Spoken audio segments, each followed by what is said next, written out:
আজকে অনেক দিন পর সকালটা আবার সেই পুরনো ছন্দে শুরু হলো। আমরা যখন একঘেয়ে জীবনে চলতে থাকি তখন মাঝে মাঝে ভাবি, ইস, এই জীবনটা থেকে যদি একটু ব্রেক পেতাম তাহলে বোধহয় ভালো হতো। তবে মাঝখানে বেশ এত কটা দিন শরীর খারাপ এইসব চলার পরে আজকে পুরনো ছন্দে ফিরতে পেরে মনে হচ্ছে যে এই জীবনটাই ভালো। এরমভাবেই চলতে থাকুক জীবনটা। যাই হোক, মিহিরানি তো সকাল সকাল ব্লু কালারের ড্রেস পরে চলে গেছে স্কুলে।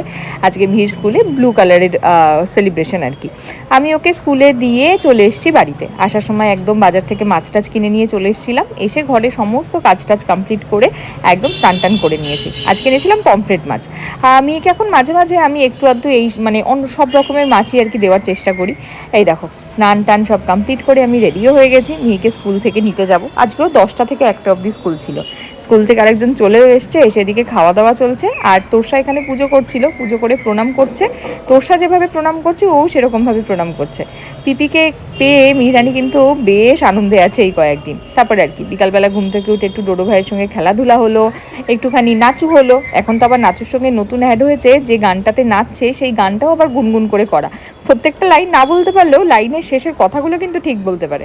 আর রাত্রিবেলা কাকাই এসেছিল, আমাকে আর সুমনকে লাইনে দাঁড় করাচ্ছে জনগণমন করাবে বলে। রাত্রিবেলা মোটামুটি স্কুলের একটা পার্ট ওনার চলে, স্কুলে যা যা করায় সেগুলো আমাদেরকে একটু করতেই হয়। যাই হোক, এই করেই কাটলো আজকের দিনটা।